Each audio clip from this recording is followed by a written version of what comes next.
सत श्री अकाल सारिਆਂ ਨੂੰ। ਤੁਸੀਂ ਅੱਜ ਕੀ ਦੇਖ ਰਹੇ ਹੋ ਇੱਥੇ? ਕੀ ਲਰਨ ਕਰਨ ਆ ਰਹੇ ਹੋ? ਕਿਸ ਪਰਪਸ ਲਈ ਆਏ ਹੋ? ਹੈ ਮਿਊਜ਼ਿਕ। ਇਹ ਤੁਹਾਨੂੰ ਪਤਾ ਕੀ ਚੀਜ਼ ਹੈ? ਤੇ ਉਹ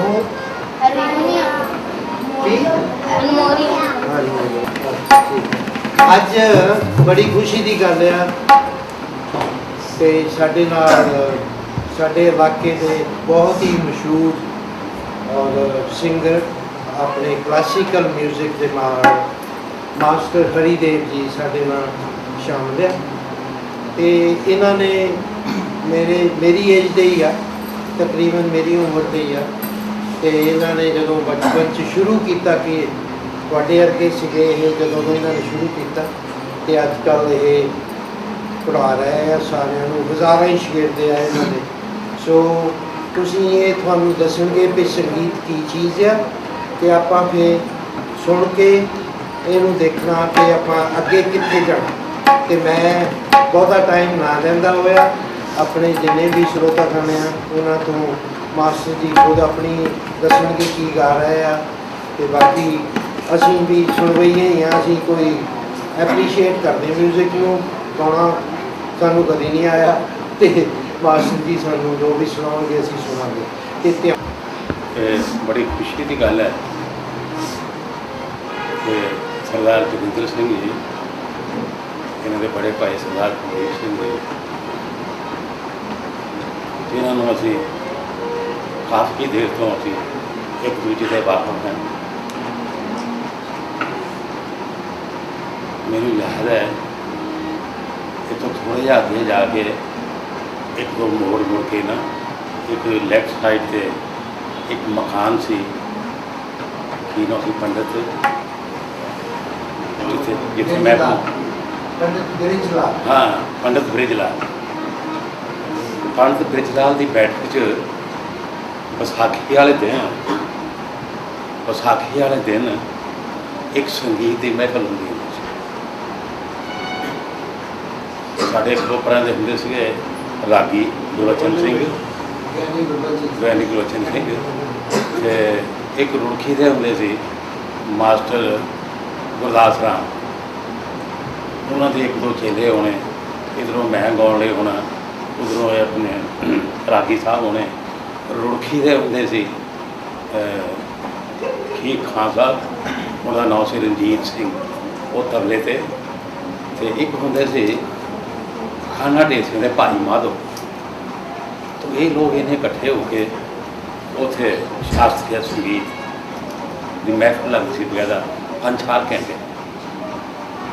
2-4 ਦਫਾ ਹੁਣ ਤੁਸੀਂ ਜਾਂਦੇ ਹੋ ਬਾਬੇ ਚਿੰਤੇ ਦੇ ਮੱਥਾ ਟੇਕਣ, ਅਤੇ ਬਾਬੇ ਚਿੰਤੇ ਉਹਨਾਂ ਨੇ ਵੀ ਆ ਕੇ ਨਾ ਸਰੀਏ ਪੜ੍ਹ ਕੇ 2 ਮਿੰਟਾਂ ਨਾਲ ਮਰ ਜਾ ਝੂਠਣਾ ਕਰਕੇ ਦੇਖ ਕੇ ਆਇਆ ਕਰਕੇ ਪਿੱਛੇ ਜਾਣਾ। ਸੋ ਮੈਂ ਤਕਰੀਬਨ 7-8 ਮਹਿਫਲਾਂ ਇੱਥੇ ਦੇਖੀਆਂ ਸੀ।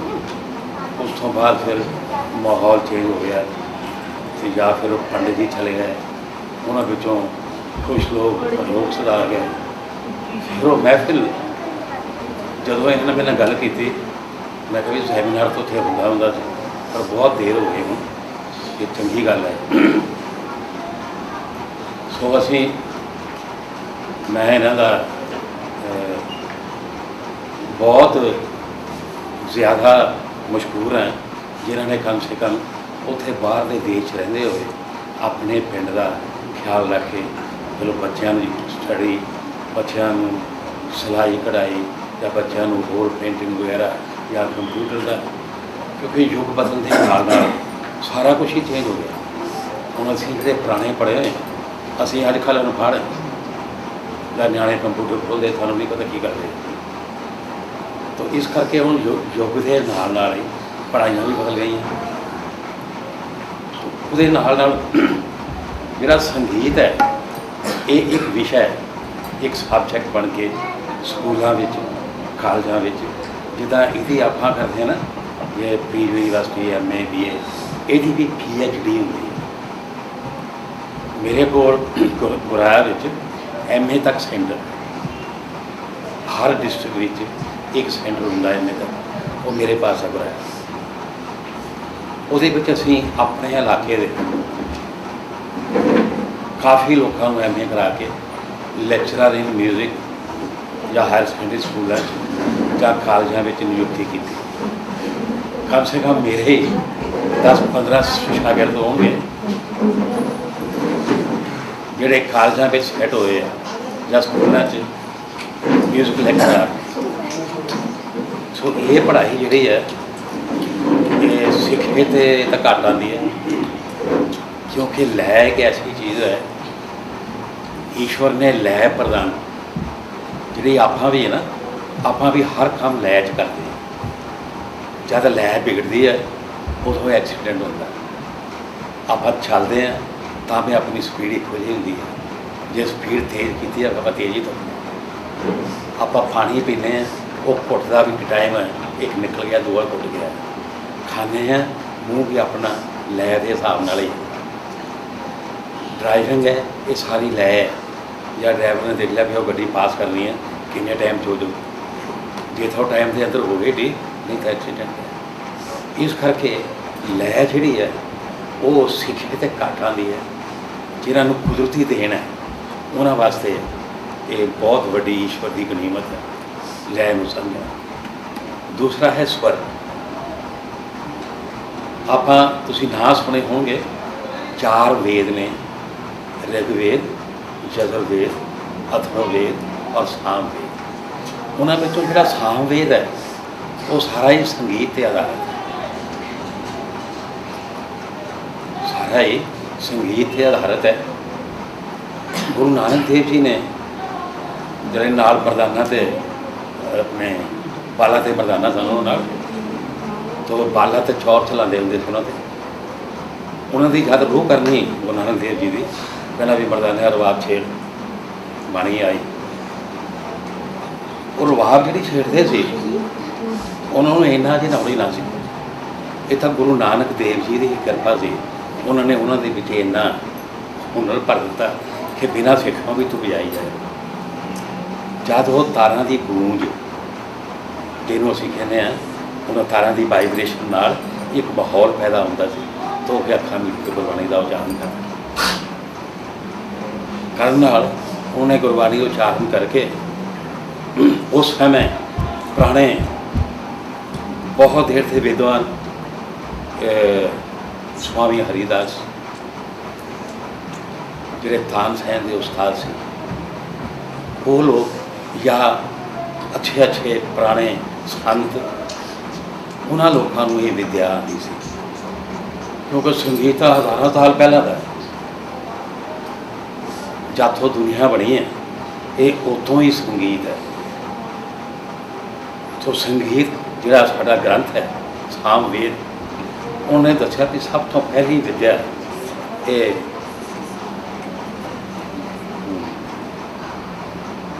लक्ष्मी को, उस तो बाद सरस्वती को, सरस्वती ने नारद ਨੂੰ, नारद ने ऋषि मुनियों को ये शिक्षा दी। तो जदों गुरु अर्जन देव जी ने गद्दी संभाली तो गुरु अर्जन देव ने देखा पर संगीत जोड़ा है ये बहुत ताकत है, क्योंकि साढ़े शास्त्र ये लिखते हैं कि सा जोड़ा है स्वयं सुर जोड़ा है ये खुद ईश्वर है। जब असी रियाज करते हैं, आम आप भगती करते हैं ना, असं कहना भी हम अभी पूजा करते पाठ, ये भी एक पूजा है, ये भी एक पाठ है। इनू जे असी रोज़ नहीं करते तो साढ़े काबू नहीं आता। तो गुरु अर्जन देव जी ने जब देखा कि सुर खुद ईश्वर है और सुर च आनंद है, जब असी किते साडा किते कुदरती सुर लग जाए तो साढ़े अपने रोंगटे खड़े हो जाए। लेकिन हुंदा कर है जब अकाग्रता होंगी, अकाग्रता के नाल असी ये सुर का रियाज, सुर की प्रैक्टिस करते हैं। तो गुरु अर्जन देव जी ने फिर गुरु ग्रंथ साहब रागां च रचना की है। ये पहला नहीं सी, गुरु अर्जन देव जी ने रागां च गुरु ग्रंथ साहब की रचना की। करन तो बाद जब उस वेले संगीत की हालत जिहड़ी सी, जिद्दां अपनी जातियां इस तरह ही रागां दी जातियां होंदियां, मत होंदे सी, मत का मतलब फिरका, मित जो मत सीगे शिव मत, भैरव मत, कालीनाथ मत और हनुमान मत। और मतां विच 6 मुख राग होंदे सी, उन्होंने कहते सी जाति गायन। और ये 6 मुख राग से उन्हों का नाम सी हेमंत, बसंत, फरज, नट, नट नारायण और श्री। इन्हां 6 रागां दे 8-8 पुत्र, 8-8 धीआं, 8-8 नौहां, इस ढंग दे नाल इस रागां दा जिहड़ा टब्बर साहिब कोई कबीला कह लो, कबीले बने हुंदे सी। उस ढंग नाल आपां पढ़दे ना हुण सभे पुत्र श्री राग के 18, 10, 20 वो इसलिए पढ़ते हैं कि उस समय जब गुरु ग्रंथ साहब की रचना हो अपने रागां च हुई है, उस समय इत्थे जाति राग वर्गीकरण किया, जाति राग की वर्गीकरण किया गया। तो उस तो अगे जाके जो जो विद्वान या शास्त्रकार बनी गए उन्होंने लिखा। उस वेले सिर्फ 3 स्वर होंदे सी, दत्त, अनुदत्त, सावरित, ये 3 स्वर होंदे सी। तो जिहड़े पुराने आदमी हैं अगे जिहड़ा विआह होंदे सी ना, तो ज़्यादातर बेदी नाल होंदे सी। उन्होंने जिहड़े पंडित होंदे सी, जिहड़ा आपां दाज दिंदे सी, उन्होंने उन्हां 3 सुरां विच ही पढ़दे हुंदे सी। या 6 भांडे दिए, 7 साड़ियाँ, इस तरह गिन के ना उन्हां 3 सुरां दे हिसाब नाल वो सारी जिन्हां दाज दे सी उन्होंने सुरां दे वर्णित कर देंदे सी कि आ ये राग। तो इस तरह ये बदलता जिहड़े अगे शास्त्रकार आई गए, उन्होंने कहा कि ये तो जाति राग तो बहुत प्रचलित है। और उस तो बाद फिर कोई अज तो 400-500 साल पहला जिहड़ा असीं अजकल गाने हैं, इहनूं असीं कहने ख्याल गायकी। जब तुम सुनते हैं किते वो कहते ये बड़ा ख्याल है, ये छोटा ख्याल। इसके 2 पार्ट्स होते हैं। बड़ा ख्याल होता विलंबित, विलंब मतलब देर ना जिहदे मात्रे आते हैं, इदा 1 2 3 4 इनू आप खाएंगे विलंबित लय। जब खरा कि आप 1 2 3 4 इनू खाएंगे द्रुत लय, द्रुत तेज। उस वेले ये नशी होंगी, उस वेले सिर्फ जेंट्स आदमी ही गाते थे, लेडीज़ राग ना सी। उन्होंने कहते थे दुरपत धमार। तो दुरपत धमार जिहड़ा है वो जोड़ियां गांदियां होंदियां सी, 2-2 बंदे। माइक तो हुंदा ही ना सी। उन्हां लोकां दा शरीरिक शक्ति इन्नी तेज़ सी, इन्नी पावरफुल सी कि एक पिंड च गाउणा उन्होंने ते 3 पिंडां च कहना लै भी उत्थे राग हो जाए। वो किद्दां सुणदे सी? एक तो जी आबादी ने साढ़े 4 मंजिले मकान है, मकान बन गया, बहुत आबादी बढ़ गई। उदों अपने रहने लिए कली मंजिल होंदी सी ते ना इन्ना शोर शराबा कोई लैन नहीं।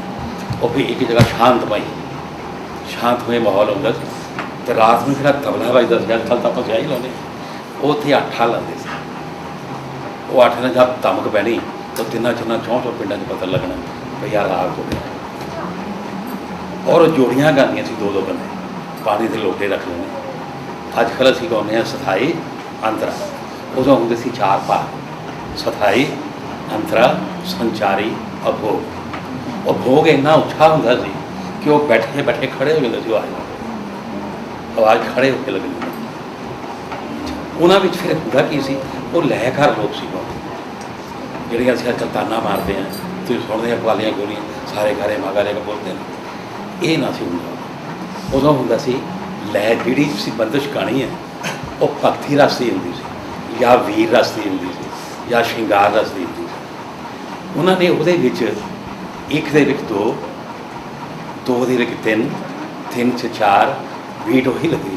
वो च लयकारियां दसणियां, 1.5 गुण, पौण गुण, सवा गुण। तो माहौल बदलता हुण थोड़े अरसे होया सतगुरु जगजीत सिंह जी प्रलोक सुधारे ने नामधारी, इन्हां विच वो गुण सी। ये सवा गुण भी गाते सी, 1.5 गुण भी, पौने 2 गुण भी। तो वो लेकिन वो समाज खल है नहीं। जे हुण वो पौने 2 गुण गाउण वाले गां तबले वाला कोई नहीं मिलना। तो इस करके जियों जियों ਮੁਸਲਮਾਨਾਂ ਨੇ ਕਿਆ ਕਰਮ ਕੀਤਾ ਇੰਡੀਆ।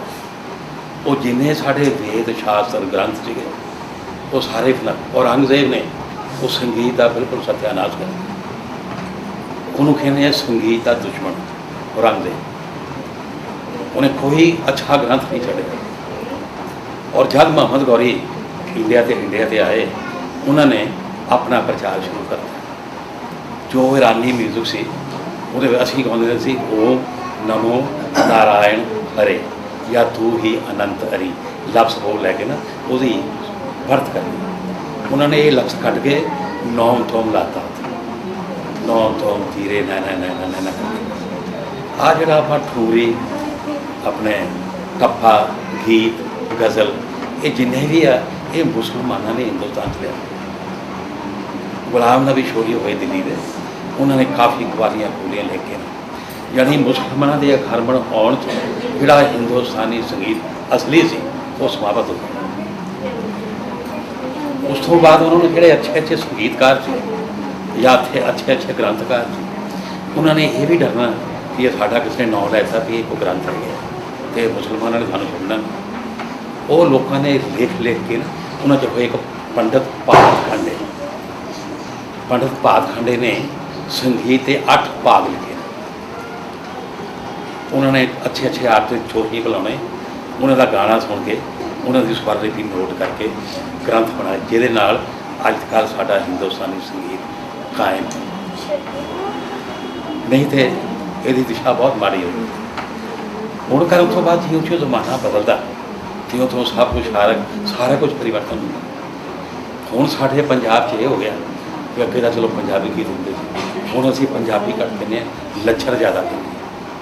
ਉਹ ਜਿੰਨਾ ਤੁਸੀਂ ਘਟੀਆ ਗੀਤ ਗਾਓਗੇ ਉਨਾ ਜ਼ਿਆਦਾ ਰੁਕਦਾ।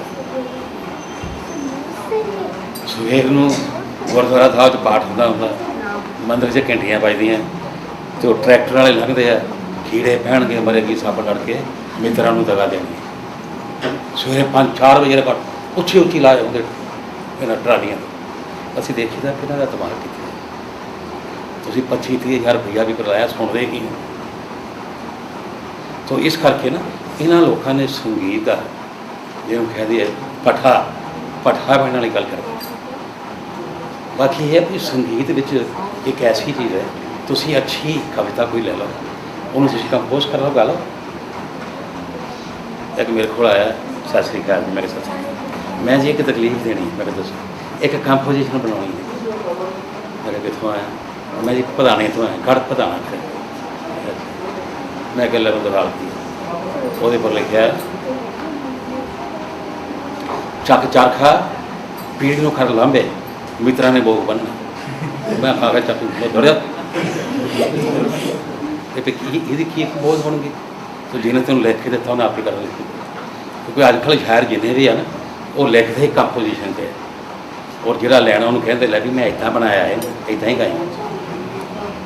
ਸੋ ਇਸ ਕਰਕੇ ਅਸੀਂ ਇਸ ਵਿਰਸੇ ਨੂੰ ਸੰਭਾਲਣ ਦੀ ਖਾਤਰ ਮੈਨੂੰ ਜੋਗਿੰਦਰ ਸਿੰਘ ਜੀ ਦੋ ਤਿੰਨ ਦਫਾ ਆਏ ਪਹਿਲਾਂ, ਕਹਿੰਦੇ ਆਪਾਂ ਇੱਕ ਸੈਮੀਨਾਰ ਰੱਖਣਾ। ਮੈਂ ਕਿਹਾ ਆਪਾਂ ਥੋੜ੍ਹਾ ਜਦ ਕਹੇਗਾ ਮੈਂ। ਸੋ ਇਹ ਫਿਰ ਮੈਨੂੰ ਕਹਿੰਦੇ ਵੀ ਆਪਾਂ ਆਹ 1.5 ਲੱਖ ਦੇ ਵਿੱਚ, ਚਲੋ ਬਹੁਤ ਵਧੀਆ। ਸੋ ਅੱਜ ਜਿਹੜਾ ਅਸਲੀ ਸੰਗੀਤ ਹੈ, ਅਸਲੀ ਸੰਗੀਤ ਜਿਹੜਾ ਉਹ ਤੁਹਾਨੂੰ ਅਸੀਂ ਸੁਣਾਵਾਂਗੇ।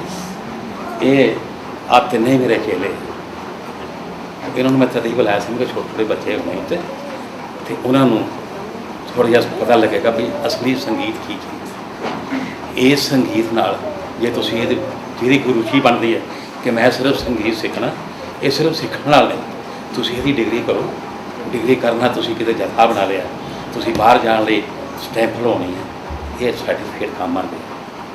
ਹੁਣ ਸਾਡੇ ਕੋਲ ਆਉਂਦੇ ਬਹੁਤ, ਅੱਜ ਹੀ ਮੈਂ ਸਾਡਾ ਜਥਾ ਦਿਨਾ ਚਾਹੁੰਦਾ ਸਰਟੀਫਿਕੇਟ ਨਹੀਂ, ਕਹੀ ਨਹੀਂ ਮਿਲਦਾ, ਇਹ ਤਾਂ ਇਮਤਿਹਾਨ 'ਚ ਬੈਠੋ ਤੁਹਾਨੂੰ ਮਿਲ ਜਾਊ, ਅਤੇ ਸਾਡਾ ਲਿਖਿਆ ਕੋਈ ਕੰਮ ਨਹੀਂ। ਤੋ ਇਸ ਕਰਕੇ ਜੋ ਅਸਲੀ ਸੰਗੀਤ ਹੈ ਉਹ ਹੀ ਤੁਹਾਨੂੰ ਥੋੜ੍ਹੀ ਅਸੀਂ ਚੱਲ ਕੇ ਇਹ ਬੱਚੇ ਦਿਖਾਉਣਗੇ। ਅਤੇ ਪਹਿਲਾਂ ਕੌਣ ਗਾਊ?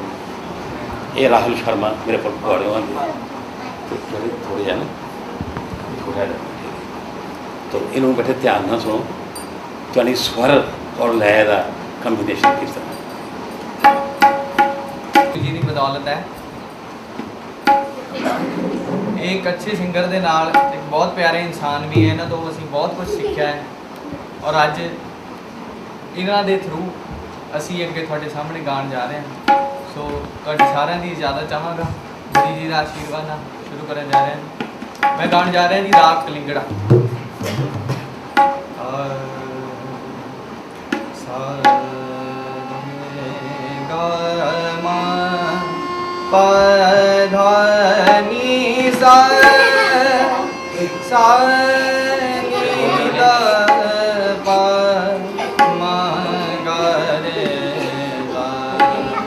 रे ग रे ग म ग म प म प द प द नि ध नि सा नि ध प म ग रे हर सोला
ਹਾਜ਼ਰੀਨ,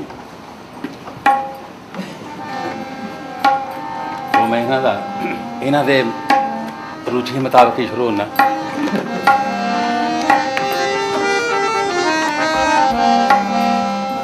जिहड़ा असीं आम कहते जी फोक सॉन्ग,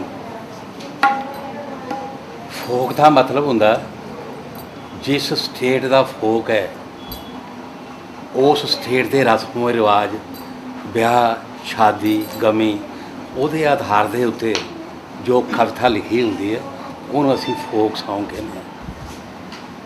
अजकल लिखता था मुंडा रंधावे वाला, हुण स्टेज ते कहते असीं फोक सॉन्ग गाउण लगे। फोक सॉन्ग हुंदा जिहदा राइटर नहीं हुंदा, ये उस समय के आधार पर लिखा गया हुंदा। फोक सॉन्ग विच जिन्ने भी फोक सॉन्ग है पंजाब के, वो सारे शास्त्रीय संगीत है। जिहड़ा मिर्जा वो तलंग है, जिहड़ी हीर बारे शाह गाते हैं वो भैरवी है।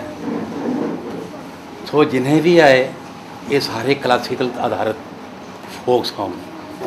मैं थोड़ा एक पुराना फोक सॉन्ग सुनाना, जिहड़ा राग है भीम पलासी।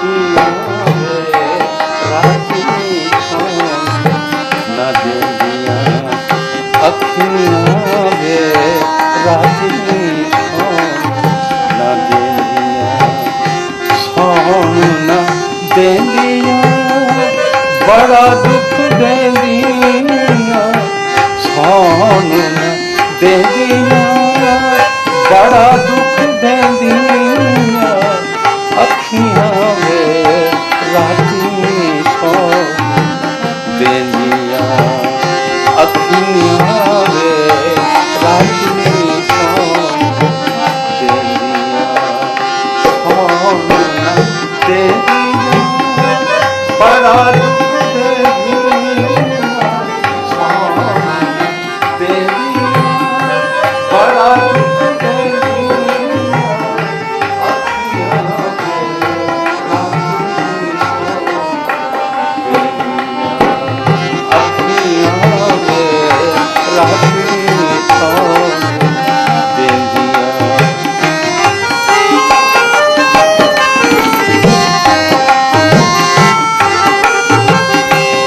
माही मेरे ने बाग लुआ, माही मेरे बाग लुआ, माही मेरे ने बाग लुआ, बिछुआ अठियां राती सो अखियां वे राती सोन देंदियां। निदा गा मा निदा गा मा पग सागा मा पा निदा गा मा पा निदा गा रे गा निदा गा मा पा मा गा। अखियां वे राती सोन देंदियां, सोन देंदियां बड़ा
ਇਹ ਲਾਇਬ੍ਰੇਰੀ